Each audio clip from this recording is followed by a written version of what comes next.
This video is intended for adult doll collectors. Hello, star catchers. Welcome back to my doll collection. Today I will be taking you through my picks from the Rainbow High series and what I hope to collect from the Rainbow High line in the future. When the brand first came out, I admit I turned a blind eye to it because I didn't care for Series 1 and Series 2 screenings. Something about the shine effect directly printed onto the character's lips. I know it was supposed to be like a cartoonish effect, but it just said to me, this face-up artist has no confidence in the materials they are using to make these lips.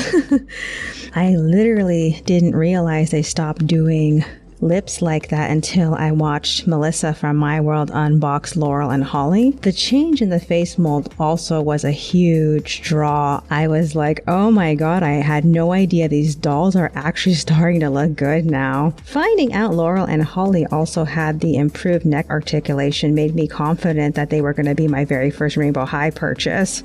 But I ended up waiting until March of this year to get them, along with Carmen. I got them from my local Target. I had been eyeing them since they arrived. I saved up all my Target gift cards to blow on them, and in the end, I only had to pay about $3 afterward. It was a total steal. Between the twins, I literally can't tell which one I like more. Holly's arms came stained from her top. The moment I got them, I ended up just undressing them and selling their clothes. I'm not quite sure what kind of styles I want to give them. I figure that it'll be a little bit more obvious to me when I get more clothes in this doll size. I used to have a huge Barbie collection back in the early 2010s, but I haven't collected dolls this small in such a long time. I remember the day the Rockstar dolls were first announced. I woke up and I looked at my phone and I saw Carmen and I thought, wow, that's cool.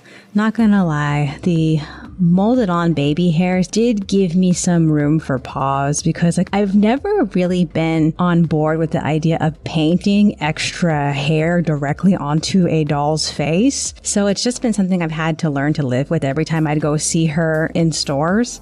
I love her screening though, especially on her lip. It looks like something a popular BJD artist would paint. And the color of her eyes just brings the whole thing together. That being said, I took both her outfits, all her props, and I sold them on eBay the moment I brought her home. Not gonna lie, I didn't really like Phaedra the very first time that I saw her. In fact, the only thing that really bothers me is the color of her eyes. I just wish they had chose something that was a little bit different. I don't know. They had all these colors to work with within the sunset color scheme, and yet for some reason I just feel like making her eyes this orange-ish color, I wish they had chose something a little bit brighter. I know most people are tired of every single Rainbow High doll coming with blue eyes, but they put blue on Phaedra's towel. It kind of makes sense for her eyes to be blue or something that's just a lighter color. I don't know. To this day, I can't even think of, if I were to change her eyes, what color would I change them to? All I know is that making them orangish doesn't really make the color scheme pop. It just feels like everything disappears into each other. Finding a Phaedra with pleasant screening was a nightmare. I had to return my very first purchase once I realized that her eyelashes weren't symmetrically painted. One eye had a giant eyelashes where the other one had mild eyelashes. I ended up settling for this variant version without her eyeshadow drama. Considering how bad most of my choices had been with the eyeshadow, I'm glad I went for this one. Out of the box, her hair was a mess of tangles and gel, so not only did I have to just wash her hair, I had to boil it too, so that way it was straight. Once she was dried, she was magnificent. I did mess up one of her pigtails trying to get a flyaway back into the bunch. In the end, the flyaway fell out again, so it was a big waste of time. I should have just left her alone, or maybe I should have just cut it off. I don't know. Alright, so what dolls do I want to get from the Rainbow High series next? Marissa was very similar to Carmen. The very first time I saw her photo, I really, really wanted her, but she never showed up at any of the Walmarts in my area. I don't know if it was a shipping thing that we only got Robin and Brianna, but this means if I ever want to get her, I'm gonna have to get her online. That means that I have no choice but to like settle with whatever she looks like coming out of the box. I've seen some photos of Marissa's that have arrived with like really badly painted lips. So I am like really worried about that.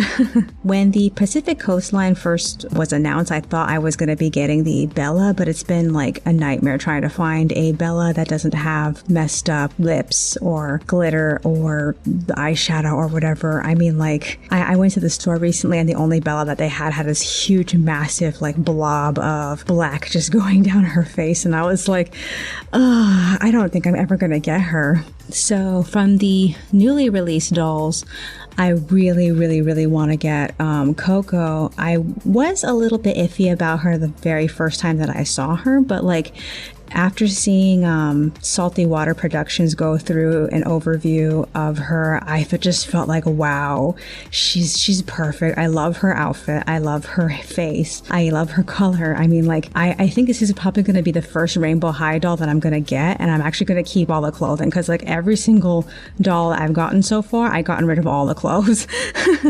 It's sad, though, because, like, most people don't really like Coco's outfit, but, like, I actually think her outfit is just, like, it's exactly what I personally like to wear. I like wearing like very sportsy looking clothes.